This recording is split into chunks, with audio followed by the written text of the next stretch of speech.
Shaman play an important role in the leadership of Imperial Orc society. Their link to the Orc ancestors is considered to provide valuable insight and wisdom.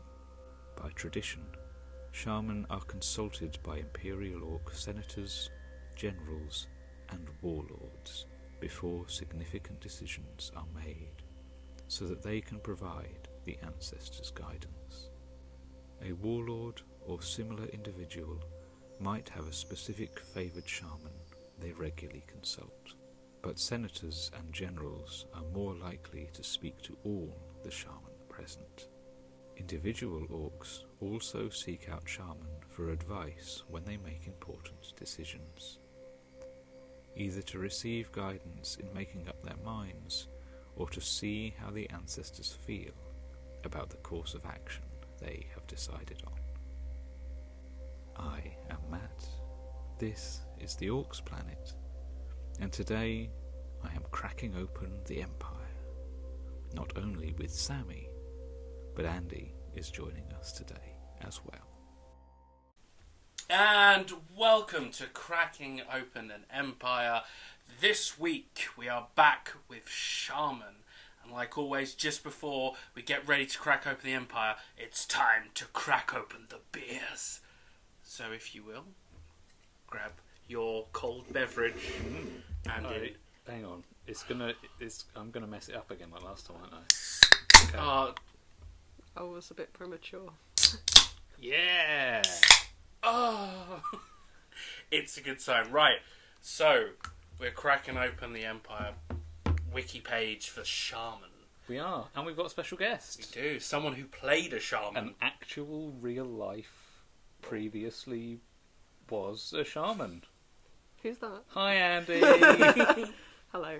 Yes, I'm here. I'm here to talk about my shaman experience. This is Andy. He comes from the bedroom just across the hallway. Flown him in specially just for this video. Took all of that's a total 2 lie. seconds to They get didn't here. even pay my expenses. I had to walk here. Oh wow. And long way, yeah. quite honestly, not impressed. I paid for your beverages. That is true. My beverages have been paid for, but travel and accommodation was not included. So, I mean, I think you need to step it up a little bit. We shall, maybe later, but first, what you can do is you can tell us about the shaman that you played. Yes, okay. That's quite a good intro, yeah, I like that. I used to play Ashbourne Raw, who... Where do I begin with Ashbourne Raw? She wasn't really the nicest of shaman. I wound up leading the pilgrimage for a couple of years, which was really cool. And yes. You did many things. I did a lot of things as Raw. She was an experience. I cut Egregor's hand off twice. I mean, at that point, it's their own fault, really. Yeah, kind of saw the destruction of my banner within my first year of play. Wound up, I don't know, leading the Ashbourne, kind of, trying to rebuild the banner. And it is glorious now. Yeah. It was a weird direction for a shaman to take, I think. It definitely wasn't one that I planned. So obviously you would have seen how we done this format last time, and it'd be pretty much Matt will break down each individual part of the wiki, and then obviously we'll talk about it. So maybe while we're in the thick of it, you can throw some interesting stories and experiences that you've had during that time. Okay. And, I'll do my best. Regale us with the stories. Of course. Anyway, Matthew, if you would please. Alrighty, let's get to it. Most orcs only experience communion with the ancestors when battle is upon them, but a few individuals, called shaman, are able to hear the voices more frequently. Shaman are almost incessantly surrounded by the constant input of ancestral advice, much of it bearing a contradictory or even hostile message. As such, all shaman have a tendency to appear removed from reality, and powerful shaman often appear to outsiders to be mad. The madness expresses itself differently in every case. Some struggle to separate the voices of the ancestors from those living orcs around them. Some are withdrawn and sullen. Some prone to violent outbursts. Some spew forth incoherent snatches of sentences with no apparent provocation, while others have trouble focusing on the present. Some claim to be able to converse with the ancestors, holding conversations with them as they speak aloud to the winds. These shaman tap the wisdom of the ancestors, but they are regarded with a mixture of awe and pity by other orcs. Shaman basically hear the ancestors turned up to 11 all the time, and that's kind of what you have to roleplay. Which is quite personal. Like, it's quite sort of, I don't know how to explain it. It's like it's very personal to like roleplay a mad character. Yeah. But like, yeah, you kind of have to do your best, really. Like, Raw was never really very, very super public about the things that she heard, because they weren't really all that good. Yeah, she used to deal with a lot of dark shaman-y voices, which was not ideal, and definitely led to some consequences.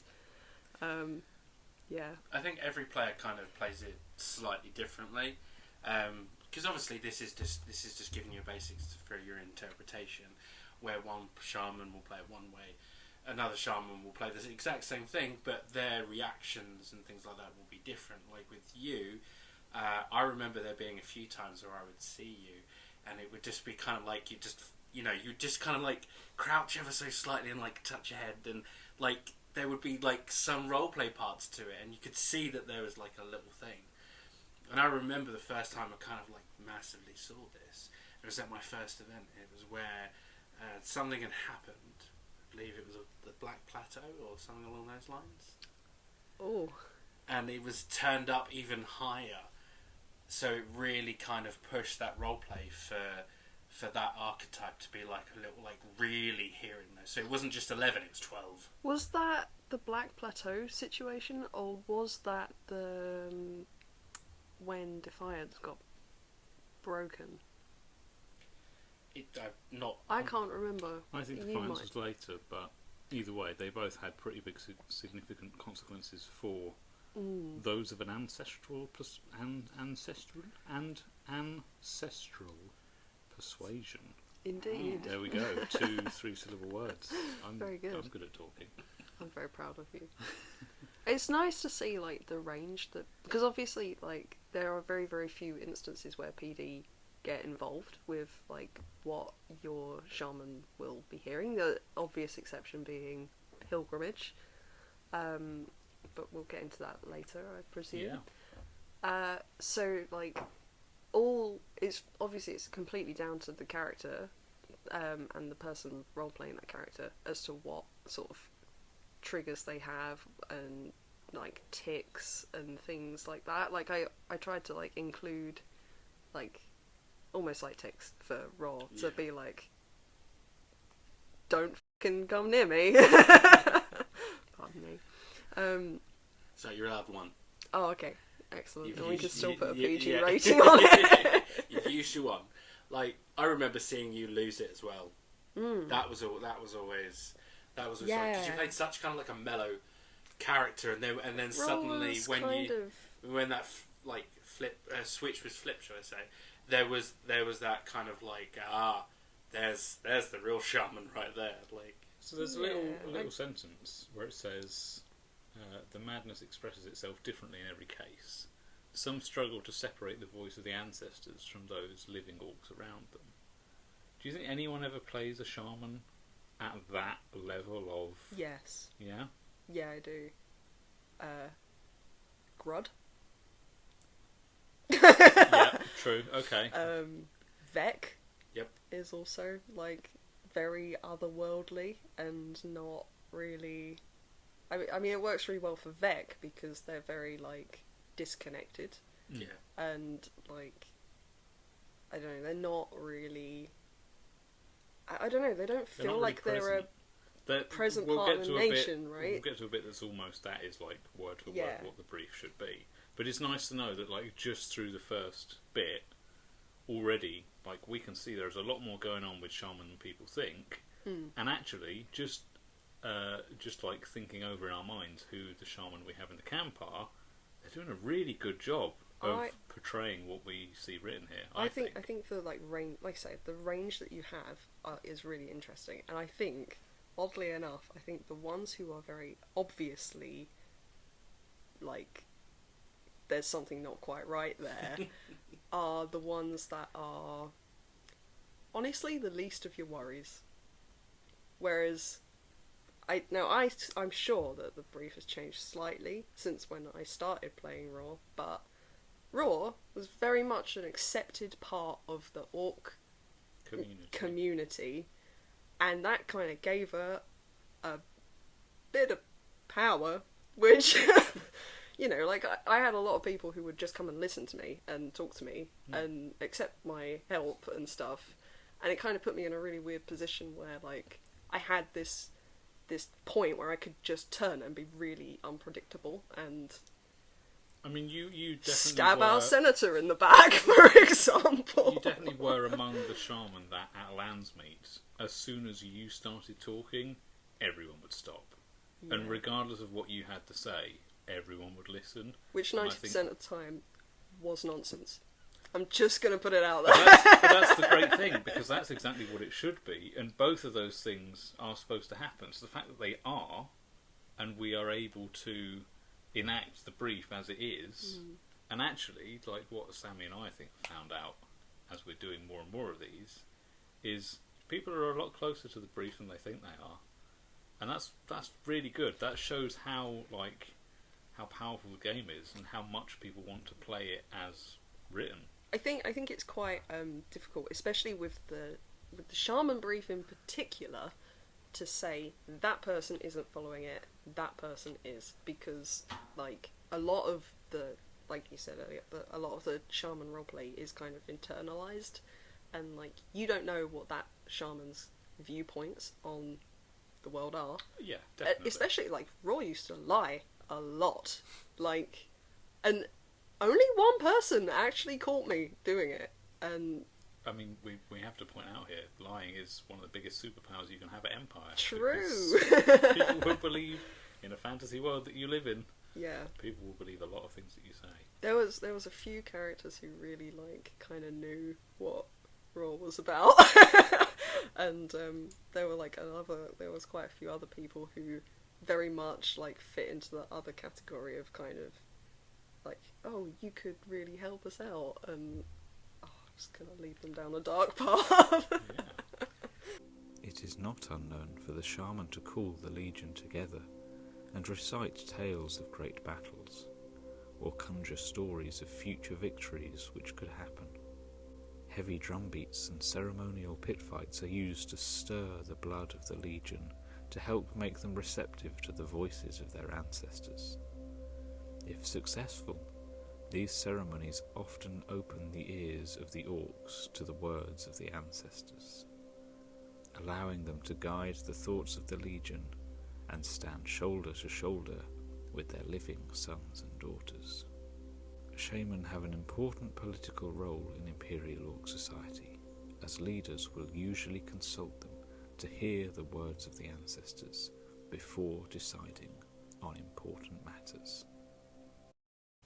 So this here really paints Shaman as like the storytellers, the kind of community pastoral leaders that will bring together like the nation for, you know, an equivalent of song and story time. Yeah. Or, you know, it's the sort of thing you bring people together after a battle or before a battle even, and like psych them up, G them up to be ready, or like debrief them and like power them down. Yeah. I mean, one character that was really, really good at that was Morgul, right? Like, you know, Morgul's songs are actually famous, they're incredible, and of course Brian having such an incredible voice definitely helped. Yep. But yeah, absolutely. I love listening to shaman talking, like I definitely had some like fun roleplay with hands, and with Grud. My two favourites. Look at that. I mean, look, let's be honest. Who can't have a good time with Grud? Either of them. But especially the one that likes to lay in ditches eating I tell you the who biscuits. doesn't have a good time with Grud. Grud.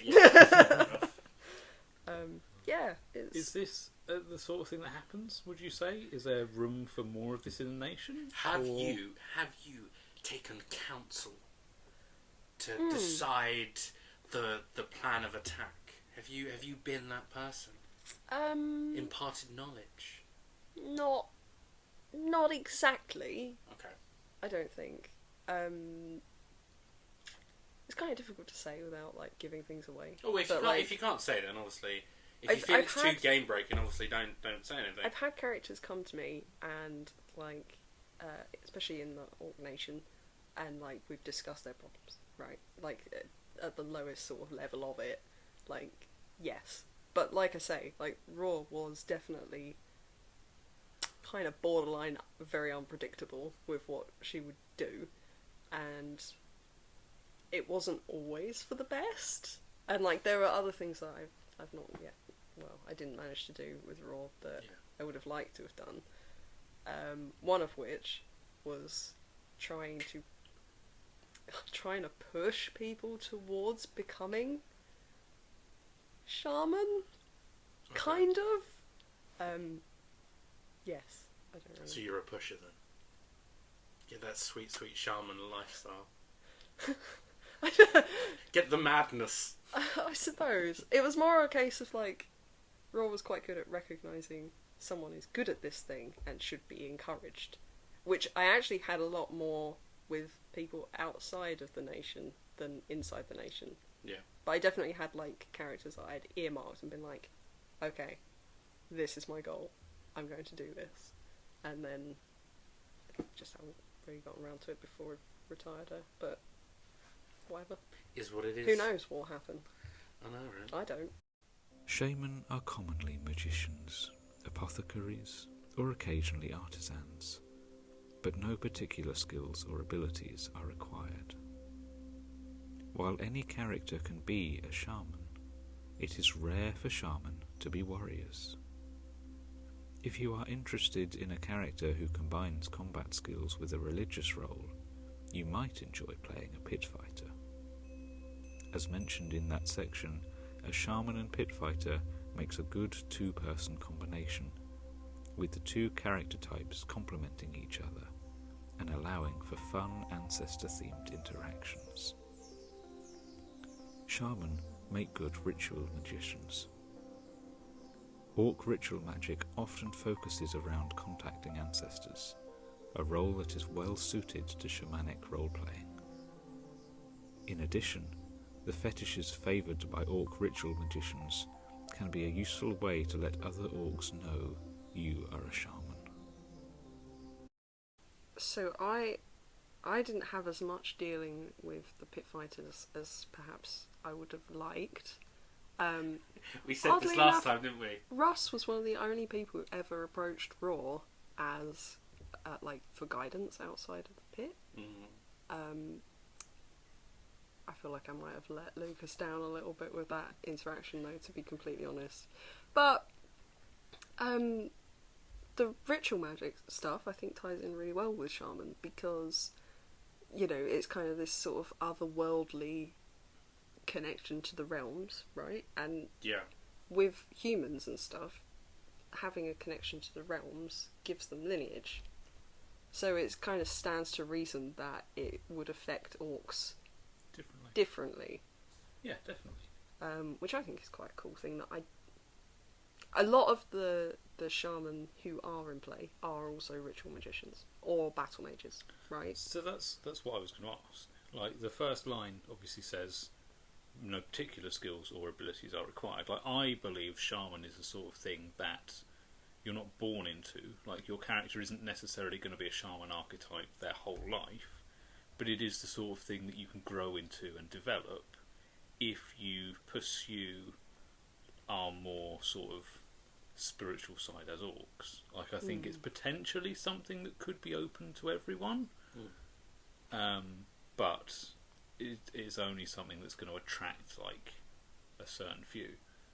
What it says, though, obviously, apart from shaman being commonly magicians, it also says they could be apothecaries or artisans. Yeah. Is that the case in our nation, do you reckon? Or do you think most, if not all, are... Obviously, I don't want you to tell me people's stat We need blocks, names, numbers, and details. but just as an interesting, for potential new shaman or... So, yes, I believe it is the case. I think that it's very, very subtle, and I think a lot of the people who started as, say, bone setters I've kind of started to move into things like that.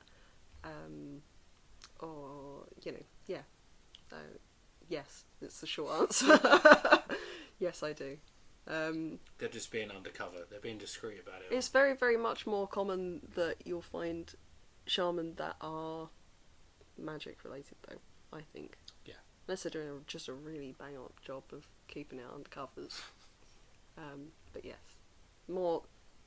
I know that it is the case, but more typically you will find people as magicians who are shaman. I guess then in contrast, have you ever met a shaman that is a congregation holder? Yes.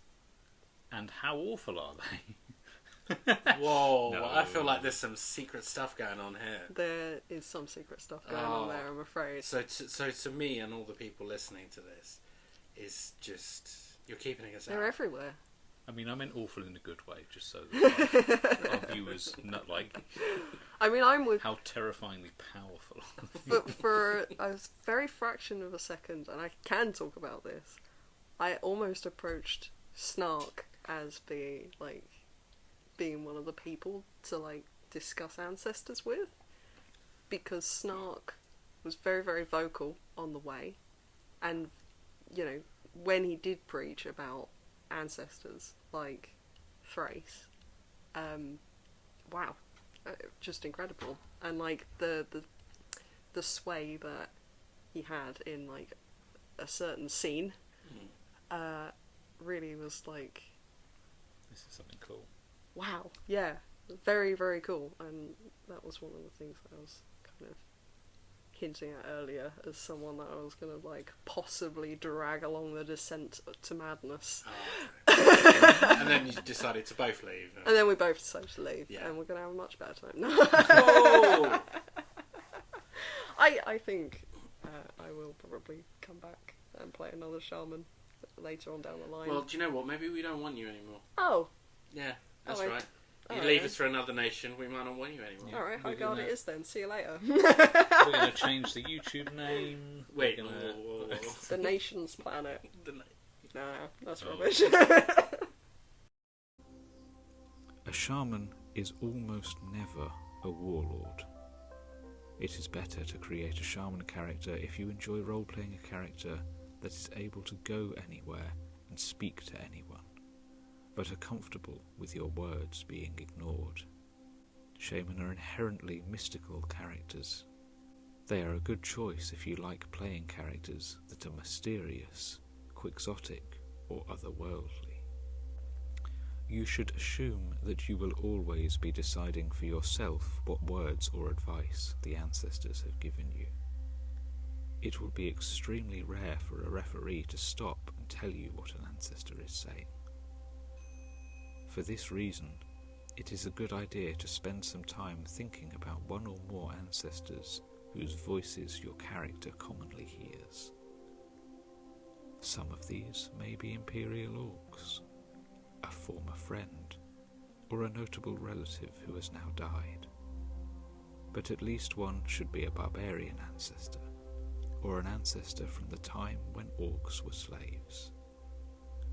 It is a good idea to name these ancestors and spend some time thinking about the sort of advice they commonly give.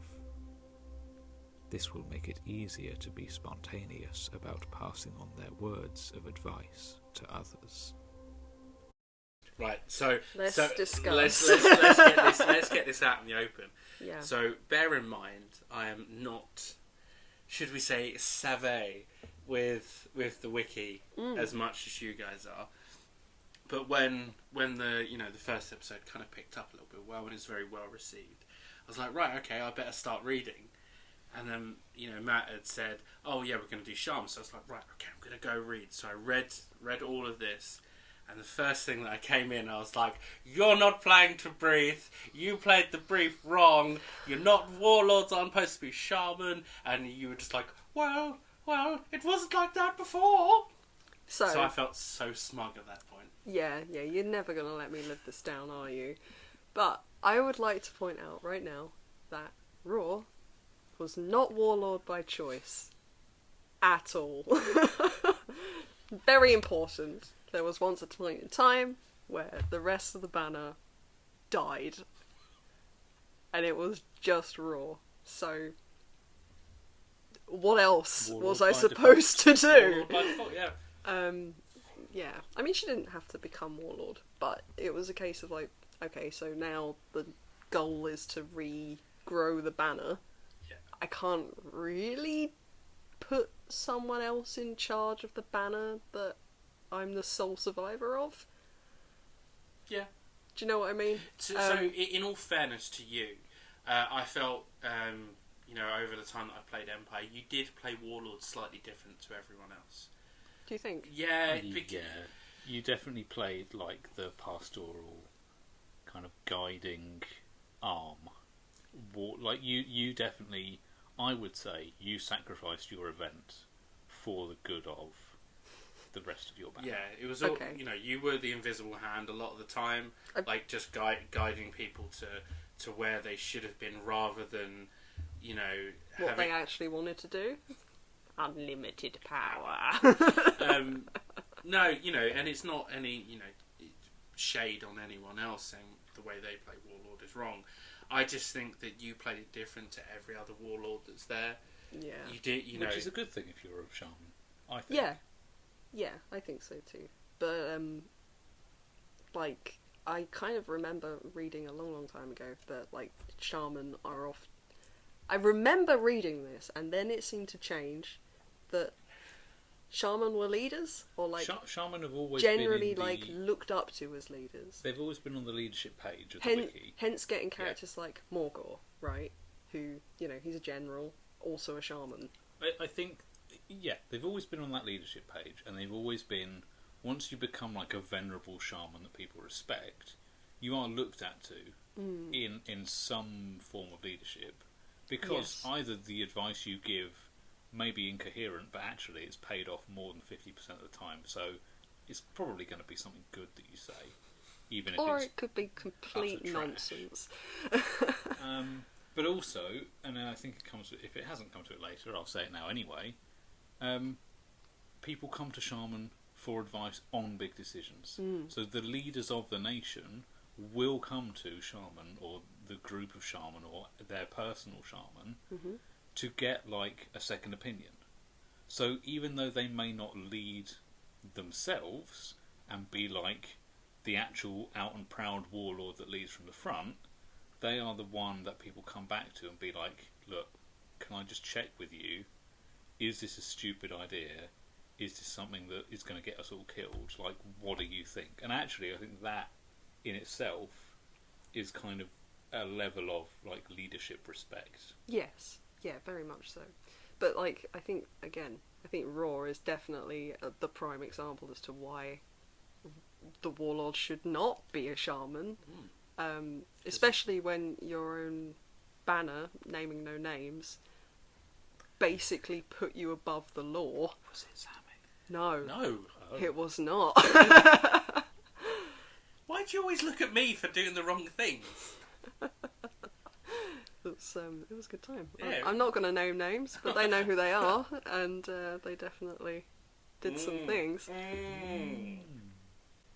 I suppose we can ask, because Raw's retired now. Retired, yeah. And for the sake of like showing other people how you create a shaman or how you've played a shaman, did you have specific ancestors, one or a couple, or? Yes, I did. Yeah. I had one specific shaman ancestor that was off the deep end,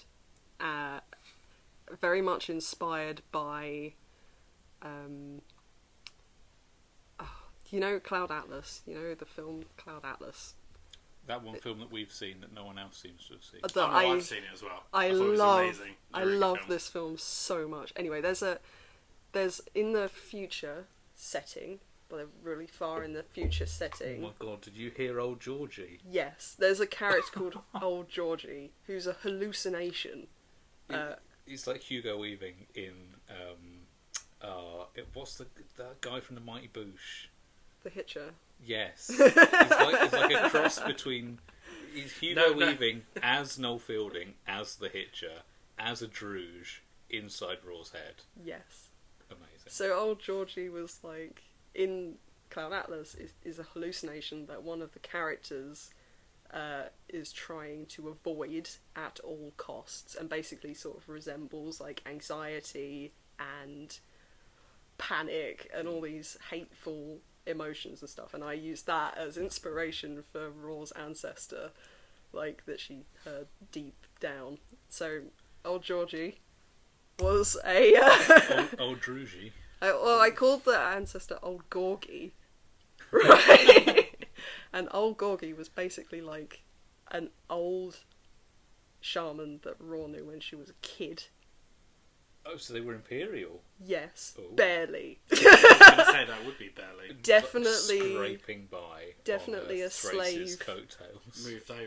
In cask, like in Varushka, chopping logs most of their life, and did some horrible, horrible things during the rebellion to people and their houses and loved ones and children, etc. Because the rebellion is actually really horrible. Shocker. So I've got a question then for you.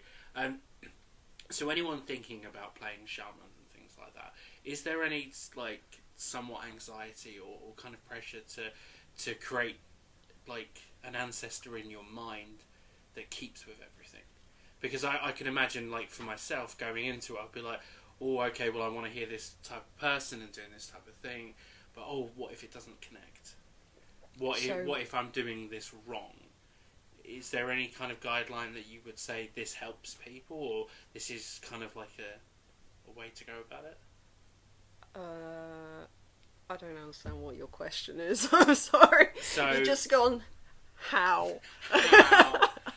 So for someone starting off being a shaman and coming up with that character in their head, that the ancestor that they can hear, like, is it difficult to build up that character in your mind? Because people can obviously feel very anxious about building something that could be completely wrong. I think playing shaman is kind of playing the hard mode of the Orc Brief, which is already the hard mode of Empire. So, yes, anxiety is definitely a thing that I struggled with. And being like, what if this is too much? What if I am too much of a vicious sod this weekend and I actually upset someone? Like, that was, like, definitely on my mind quite often. But I think one of the things that helps get you into character is to have, like, very, very specific triggers as to what might set your shaman character off on tirade, for example. I don't really want to talk about what Raw's ones are, but yes, having something that will build that and basically give you a point to go, okay, now. And it can be something that's completely random. Like, you could set a phone alarm in your pocket and basically, like, when your phone starts vibrating, let's go. Or it could be, like, something that somebody says, you know, or a situation that happens. Like, Raw was very, very protective of what she did have, so anything that ever threatened it was getting the chop. Getting the chop, yeah. I mean, I know of one instance that happened. Like, I won't spoil it for anyone, but when that incident happened, again, it was that switch that was flipped. Yeah, which I mean, me and you have very, very tense moment. I felt awful after that, out of character. Yeah, that was Crow's Ridge, wasn't it? Yeah. Yeah. That was really deep. Yeah. Yeah. Sorry. Really good. Like, thoroughly enjoyed it, but do not want to cross Raw's path again. Well, guess what? You won't have to. Whoa! And what was interesting about that? Defending Pakanan's past now as we speak against the Yoke. Fending them off. No, Ross definitely dead. No, what was interesting about that particular moment was because I then came to find you, like, to check if you were okay out of character. And unfortunately, at the same time, just the opportunity to use it to maximum effect also came up. And you were waiting for something outside one of the tents that you go into often. A certain place at a certain time. And I sort of... Called, haven't you? No. Okay. No. You were waiting for Liz Better outside the Imperial offices. And I come to find you. And at the same time, Mike Kilburn also happened to be there, like, and sort of come up, and I was like, kind of down, and I just turned around, and he was like, "Are you okay?" And I was just like, "No. Val's given Crow's Keep to the Thule." And I said that deliberately to set him off, which worked. So yeah. Exploiting... Of course, because I'd gone to tell her our decision. Yes, yeah. And... I was the lackey. Mm-hmm. I can't remember if Mike approached you or not after that. I don't but remember. I saw his face change, and it was like, oh... This is how Raw has manipulated the deck since 380 YE. So on that very disgusting note...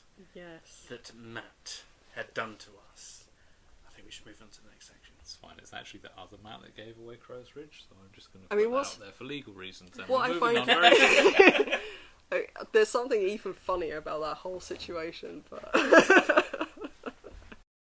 Many shaman find the constant communion with the ancestors can be disorienting and confusing. It is entirely up to you how affected your character is by this. A degree of madness will help make your character have some impact as a shaman, as they underline the fact that your character is fundamentally different to other orcs. But a character that is completely mad all of the time is unlikely to be fun to play or fun for other characters to interact with. Our advice is to enjoy periodic bouts of madness that come and go. Then they will be the most dramatic and most fun to roleplay.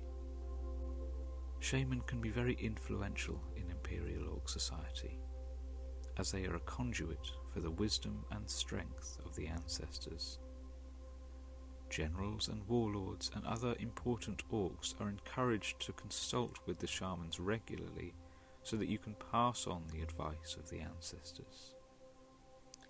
Since you will be making up this advice, and everyone knows you will be making up this advice, it is much better to try and be relatively impartial and proffer advice and words of guidance than contribute to the drama of the moment. Advice that is obviously self-serving is liable to undermine your credibility as a shaman. Other characters will be justified in questioning whether you are really hearing the words of the ancestors or simply making something up that suits your own ambitions. Such crimes are rare, but not unknown. So we touched on both these points before, the kind of playing in... cracking into the whole potential roleplay madness, and also like how shaman influence leadership. Yes. How have you found it trying to play a character that's a bit off the wall and I assume for Andy this was perfectly easy. much. Oh, come on. You're Noel Fielding incarnate. I really like playing characters that are a bit like that. There's a bit more to them than necessarily meets the eye. And Raw kind of had this sort of duality of being approachable, but also like being madder than a whole box of frogs. Being very unpredictable and turning on people when I hope they least expected it, which Jack called possibly the worst side of when Raw tried to sway the entire Orc nation against him. It's hard to roleplay. Yeah. And it's hard to like overcome like the OC ramifications that could have. Yeah. But like I think into the kind of mad. Yeah, you have to kind of trust that people know you well enough to be like, okay, it's a character. Yeah. But like I felt like I really hurt Jack. Not super loads. We're buds, I hope. Like I guess so we touched on this a little bit before. Shaman influencing leadership. Have you ever given bad advice or on purpose said? Well, that's the thing, because you are making up the advice that you give that you hear from the ancestors. Yeah. First question: have you ever just chimed in with random cool stuff to make the scene better? Because a lot of what this says is about kind of adding to other people's roleplay and just enhancing it in like a cool, esoteric, like totally balls to the wall, odd way. Or have you always been quite useful with I'm trying advice? To think of a moment that I have done that, but I think, I hate to say it, but I think that's happened more outside of the nation. Like, often when people were talking to Raw, like, it was kind of like, you know, like, you see the conspiracy maps, right? Like, that was kind of Raw's give advice method. And you've like been telling humans that the world is flat again. But like, okay, so take that, like, someone would be like, Raw, I think the earth is flat, and then she'd say something completely different and be like, ah, yes, but also I believe Lisbetta might be a lizard. And then try and work back from A to Z as to how these two things connect was quite... But that's kind really, of happened a lot. That's really cool that is the case, because it means that, yes, you may have been a respected Orc Shaman, and the Orcs kind of understood where you were coming from with your... Like, we've got the shared I'm not collective... sure they did. But we understand ancestors as a race. Like, we understand that you are actually hearing voices, and they are the ancestors. But it's nice that there's another degree of separation for them when you're going out and having interaction with the humans, that they get something that they're not going to get from any other person in the field, bar like the 5 Orc Shamans that are in the field, because you are like latched on to something that only you know about. So one thing that I did that with someone who I wound up getting quite good friends with. Jordan, who plays a priest now called Kenneth, who was not a priest before they met Raw, and Raw basically went, I think you're a good priest, you should go and do priest things, and just would not let up until they became a priest. You really are a pusher, aren't you? Yeah, well, like, the whole point of the shaman is that they're supposed to, like, help the community, right? And help people be the best that they can be. So I did. Aggressively. Yeah. And like, I used to kind of push people in the banner to like go for things that they wanted to do. You know, like yeah. From my experience, I can definitely agree. You were always a very interesting shaman to roleplay with. I think because of our dynamic out of character, it was always very easy to kind of roleplay with you. What in itself was a natural deterrent for me, because I was like, that's too safe, and that's why I did go off and, you know, buddy up with another shaman because it was just too easy to kind of go with you, because it's like I can bounce off the walls with Andy all day long and it's completely fine. But at the same time, being around you as much as I was, there was a lot of people that took influence from the stuff that you would say or stuff that you would do, and you always had, I want to say in the best way possible, you had a lot of fingers in a lot of different pies. Like, there was, you know, if there was a connection that I needed to find, you knew them. Yeah, or like I at least tried. Yeah. To, but yeah, it's funny. Like a lot of that actually came internally from our own banner in a weird kind of roundabout way. Like, because people come and tell me what they've been up to, and I try and sit down with pretty much everyone and actually like listen to what they've been doing. Yeah. While they've been gallivanting across Anvil. I mean, we used to. I think we did it for a little while. We would kind of have like daily meetings. Yeah, well, like, it was. I think we did it a couple times. It's really nice. Like, the thing is, Empire's so big. Like, you can't really like get into everything in Anvil. Yeah. At once. That's genuinely, literally impossible. You know, like Conclave and Synod and Senate all basically happen at the same time, and then there's Military Council and everything.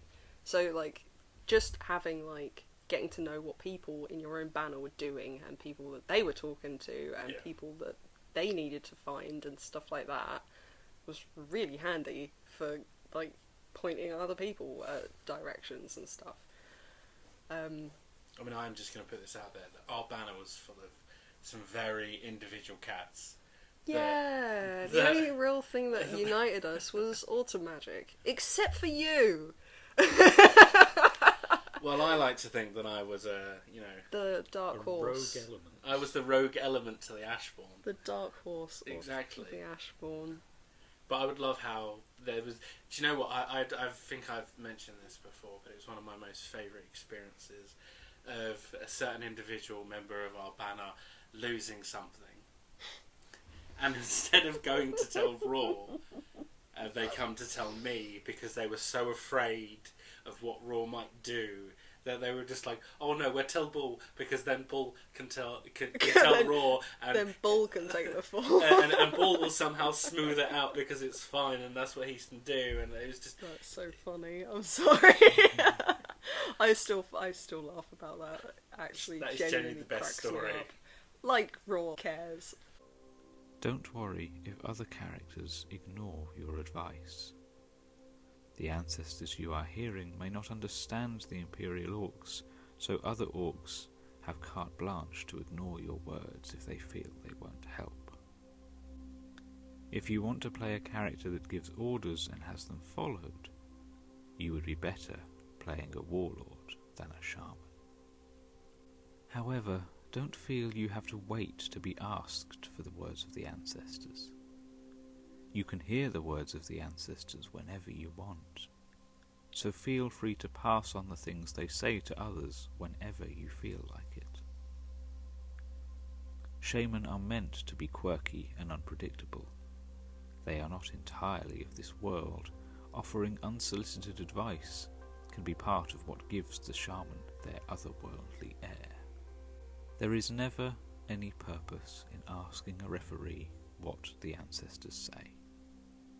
That is left for you to decide. It will be exceptionally rare for a ref to tell you something that an ancestor has said, but if they do, then they will come and find you and whisper it to you.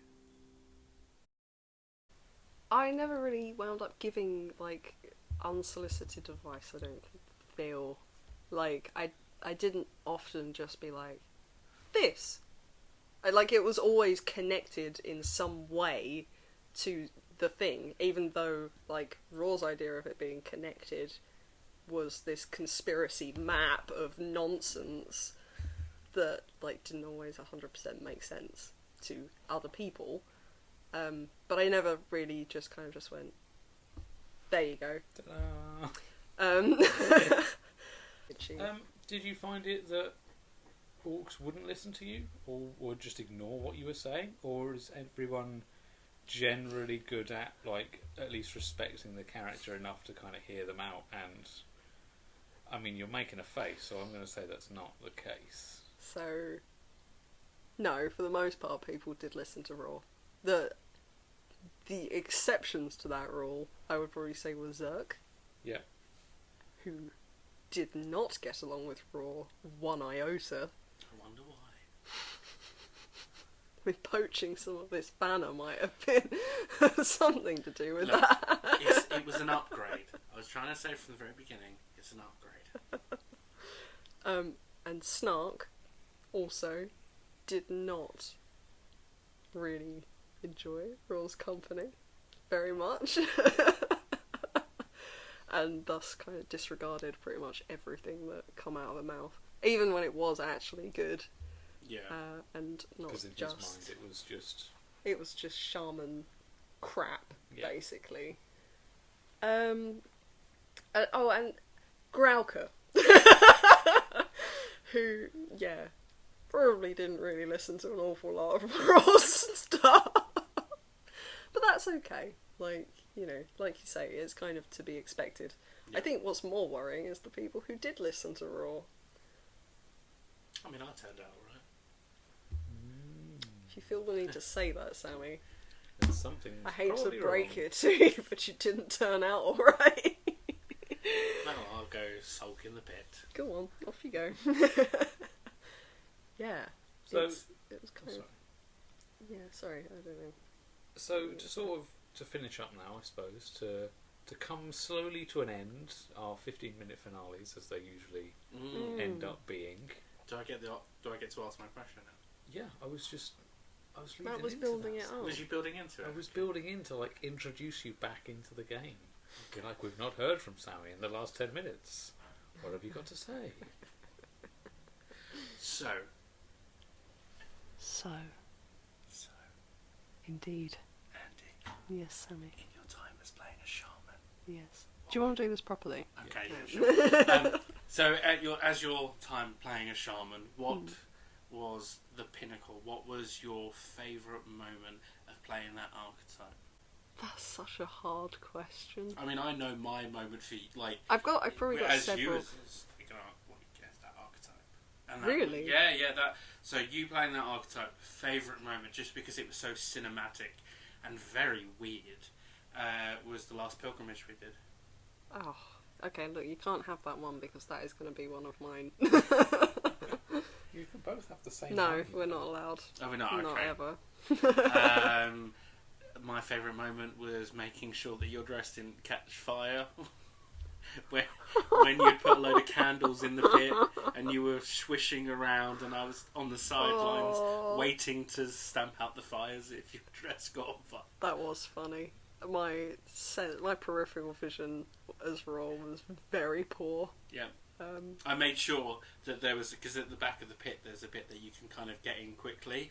I made sure I stood there because I was just like, they're wearing contact lenses, they can't see much, just go for it. I remember Gwendolyn standing behind me and like pushing me away from one of those little torches in that moment, like just being like, you're gonna set yourself on fire. Yeah.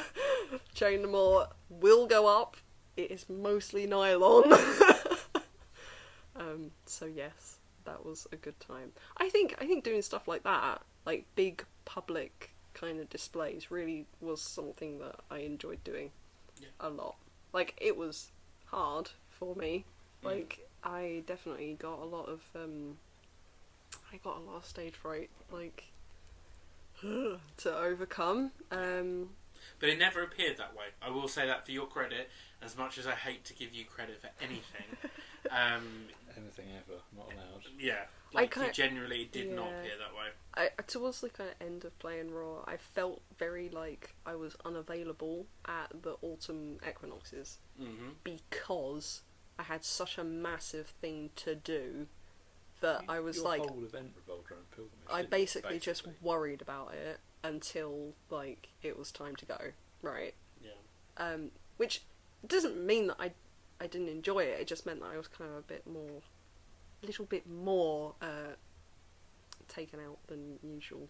I think. I mean, I always loved that you chose to do it when you did it, because it being at the 4th event, it meant that that last event of the year, we didn't have to put on one of the big pit fight shows. Yeah. So it meant I always had the last. I mean, that wasn't our choice. Well, no. I asked you not to do any on that day because I was like... But having the pilgrimage then isn't our choice.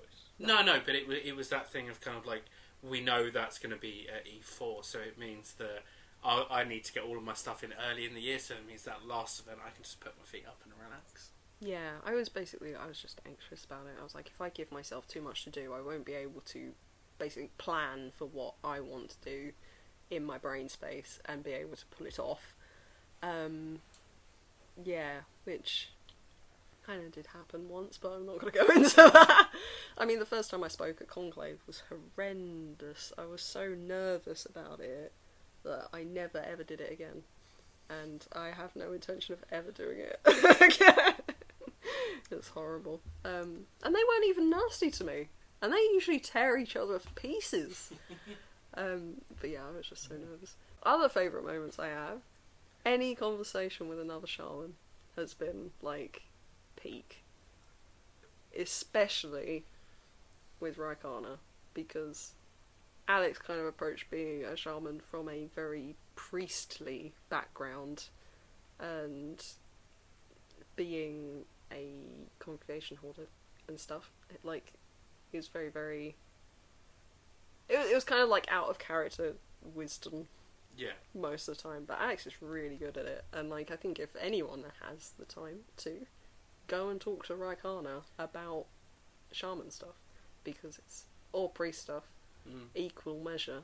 To be fair, Alex is a tremendous role player, and any chance that I've had to role play with him is always been amazing. Always, like, you get so much out of role playing with him, so I can see why you would enjoy that. Yeah, I think Raw really looked up to Raikana a lot, but wound up being quite different. Yeah. Basically, I know that I won't be able to top that last one. It was so good. I felt so cool afterwards, even though I spent the entire event worrying about it. Like, the actual, like, I was kind of thinking about how do we present this so that it looks good.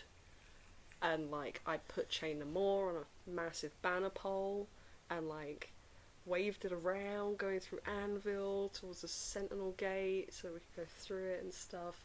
And there was a moment where, like, I feel like so many people got involved with it, like, Everyone bought on in. the build up to it, like, so many people bought into it. It was just so cool. And that was, like, ties into the part where I was, like, doing public kind of displays, despite the fact that it terrifies me, was hands down my favourite thing about being a shaman. In the whole time I've ever been LARPing, has to be up there with, you know, top 5 cinematic moments that I've ever been a part of. Weirdly, a lot of them are involving you. I don't know why, but It's because I'm fabulous. I won't go that far. But yeah, it generally so much shade. It was definitely a tour de force. So well done for that. So, Matthew, will you hit us with the last call? Yeah, so to round up, first of all, thank you so much, Andy, for coming and joining us in this escapade. Thank you for having me. I hope you've enjoyed it. It's been Sammy, quite nice. You don't get a choice. No. I'm just here to drink beer and talk Empire. Big lol. Big lol. Yeah. Andy, Yes.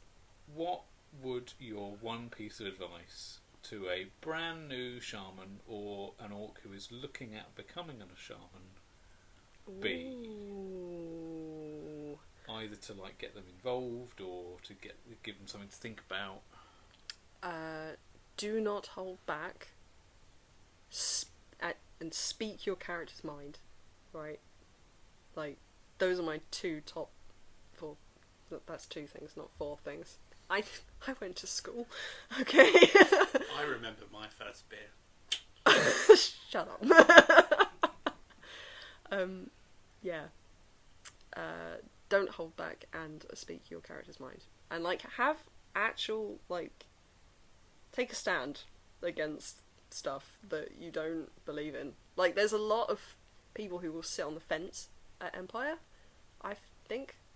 in my personal opinion, and someone will say something at Landsmeet, and everyone just goes, oh, yes, yes, yes.